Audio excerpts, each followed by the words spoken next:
सुप्रभात बच्चों। आज है 21 अगस्त 2020। आज हम वर्कशीट नंबर 21 सॉल्व करने जा रहे हैं। आज का विषय है हमारा हिंदी, ठीक है। और आज का उप विषय है हमारा रचनात्मक लेखन। सबसे पहले की तरह आपको याद रखना है कि ऊपर विद्यार्थी का नाम में अपना नाम और कक्षा अध्यापक के नाम में अपने क्लास टीचर का नाम लिखना है। चलिए अब हम शुरू करते हैं आज का टॉपिक। आज हम पढ़ने जा रहे हैं पत्र। पत्र क्या होता है? सबसे पहले हम पत्र को जान लेते हैं कि पत्र होता क्या है। पत्र होता है दो लोगों के विचारों का आदान प्रदान। जब दो व्यक्ति आपस में एक दूसरे को कुछ कहना चाहते हैं, ठीक है, और वो सामने से कई बार हिचकिचाहट में एक दूसरे से कोई बात नहीं कह पाते हैं, तब हम पत्र का सहारा लेते हैं। और पत्र में हम उन बातों को भी मेंशन कर सकते हैं जो नॉर्मली हम सामने वाले को नहीं कह सकते। तो पत्र दो लोगों के विचारों को आदान प्रदान करने में सहायता करता है। चलिए अब हम देखते हैं अपना आज का टॉपिक। बच्चों, आज हम पत्र लेखन के बारे में बात करेंगे। जैसा कि मैंने आपको पहले भी बताया है, पत्र लेखन एक कला है, ये आप सभी जानते हैं। इसलिए पत्र लिखते समय पत्र में सहज, सरल तथा सामान्य बोलचाल की भाषा का प्रयोग करना चाहिए।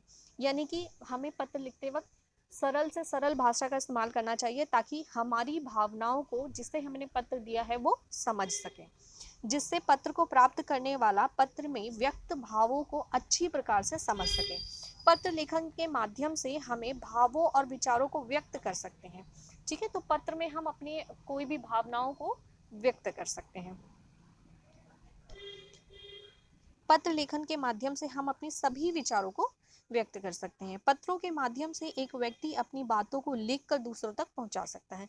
जिन बातों को लोग कहने में हिचकिचाते हैं, उन बातों को पत्रों के माध्यम से आसानी से समझाया जा सकता है। पत्र लेखन मुख्य रूप से दो प्रकार के होते हैं। तो पत्र के बारे में अब हम जान चुके हैं। अब हम जानेंगे कि पत्र कितने प्रकार के होते हैं। तो पत्र मेनली दो प्रकार के होते हैं, औपचारिक पत्र और अनौपचारिक पत्र। अच्छा, औपचारिक पत्र क्या होता है, सबसे पहले वो हम समझ लेते हैं। औपचारिक पत्र, औपचारिक पत्र उन्हें लिखा जाता है जिनसे हमारा कोई निजी संबंध ना हो, यानी कि जो हमारे दोस्त या रिश्तेदार ना हो, ठीक है। व्यवसाय से संबंधी प्रधानाचार्य को लिखे प्रार्थना पत्र, आवेदन पत्र, सरकारी विभागों को लिखे गए पत्र, संपादक के नाम पत्र आदि औपचारिक पत्र कहलाते हैं। तो ये सभी क्या है? औपचारिक पत्र हैं। औपचारिक पत्रों की भाषा सहज और शिष्टतापूर्व होती है। शिष्टतापूर्व मतलब जिसमें शिष्टाचार होता है, ठीक है, मैनर्स होते हैं।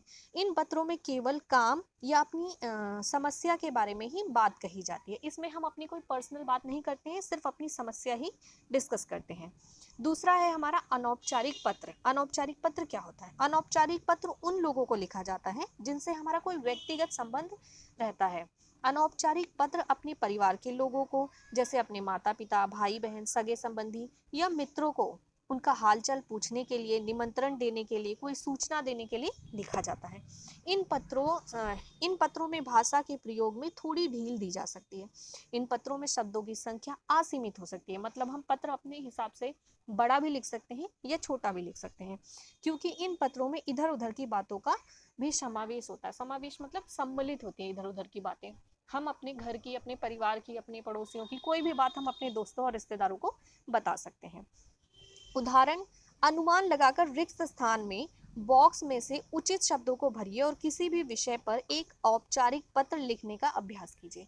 चलिए अब आपको याद रखना है कि यहाँ पे हमें एक पत्र दे रखा है। चलिए अब हम पत्र देख लेते हैं।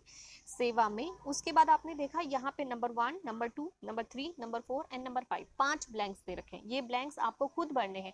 आपको ये सामने क्लाउड दिख रहा है, इस क्लाउड के अंदर कुछ येलो में पॉइंट्स लिखे हुए, येलो कलर में जो पॉइंट्स लिखे हुए हैं, आपको इन सही पॉइंट्स को उठाकर सही जगह पे मेंशन करना है।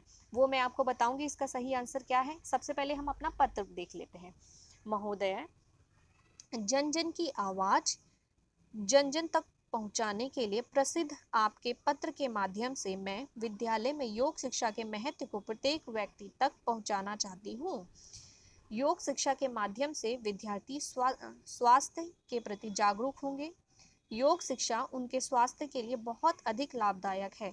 योग के माध्यम से वे अपने शरीर के नकारात्मक ऊर्जा को बाहर निकाल सकते हैं और सकारात्मक ऊर्जा को ग्रहण कर सकते हैं। योग के जरिए वे अपने तन मन दोनों को स्वस्थ रख सकते हैं और उनके सर्वांगीण विकास में भी सहायता मिलती रहेगी। अतः आपसे विनम्र निवेदन है कि आप अपने समाचार पत्र के माध्यम से पाठकों को योग के प्रति जागरूक करें और लोगों को योग शिक्षा ग्रहण करने के लिए आग्रह करें। धन्यवाद भवदिया। आगे आपने देखा अगेन आपको 6, 7, 8 3 पॉइंट्स दे रखे हैं, यहाँ भी ब्लैंक दे रखे हैं। तो अब हम इसके बाद इनके आंसर्स भरेंगे। आंसर्स भरने से पहले हम ये समझ लेते हैं कि इसमें एक लड़की ने पत्र लिखा है और उसने इस पत्र के माध्यम से संपादक को रिक्वेस्ट की है, ठीक है, आग्रह किया है कि वो अपने पत्र के इस पत्र की बातों को समझकर अपने न्यूज़पेपर के माध्यम से जनता को आग्रह करें कि वो योग को अपने रोजाना के जीवन में लेकर आएं और अपने जीवन में सुधार करें। ठीक है, तो अब हम इसके आंसर्स को देख लेते हैं कि किस पॉइंट में कौन सा आंसर आएगा। चलिए देखते हैं। नंबर 1 पे, नंबर 1 पॉइंट सेवा में, उसके बाद नंबर 1 पॉइंट है, इसमें आपको लिखना है संपादक महोदय। क्या लिखना है? संपादक महोदय। नंबर 2 पॉइंट, नंबर 2 पॉइंट में आपको लिखना है दैनिक हिंदुस्तान। क्या लिखना है आपको नंबर 2 में? दैनिक हिंदुस्तान। नंबर 3, नंबर 3 में आपको क्या लिखना है? नंबर 3 में आपको लिखना है केजी मार्ग नई दिल्ली। क्या लिखना है? केजी मार्ग नई दिल्ली।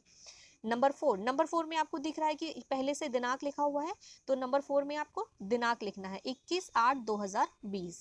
ठीक है। नंबर 5 आपको विषय दिख रहा है, तो नंबर 5 में हमें लिखना है योग शिक्षा का महत्व। ठीक है, नंबर 5 में हमें लिखना है योग शिक्षा का महत्व। अब आते हैं हम नंबर 6। नंबर 6 में भवदिया के बाद क्या लिखना है आपको? अपना नाम। कौन लिखेगा? जिसने इस पत्र को लिखा है। तो नंबर 6 में आएगा अपना नाम। नंबर 7 में आएगा अपना पता। और नंबर 8 में आएगा मोबाइल नंबर। ठीक है, तो इस तरीके से ये आंसर्स हैं और मैं ये आंसर्स आपको लिखे हुए दिखा भी देती हूँ एक बार। ये मैंने सीरियल वाइज सभी आंसर्स लिख दिए हैं, नंबर 1 to 8। आप सभी लोग चाहें तो यहाँ से स्क्रीनशॉट लेके अपने आंसर्स डायरेक्टली फिल कर सकते हैं। यदि आपको कोई समस्या, कोई परेशानी हो तो आप लोग मुझे कमेंट बॉक्स में कमेंट करके बता सकते हैं। मैं आपकी सभी समस्याओं का आंसर कमेंट बॉक्स में जरूर दूंगी।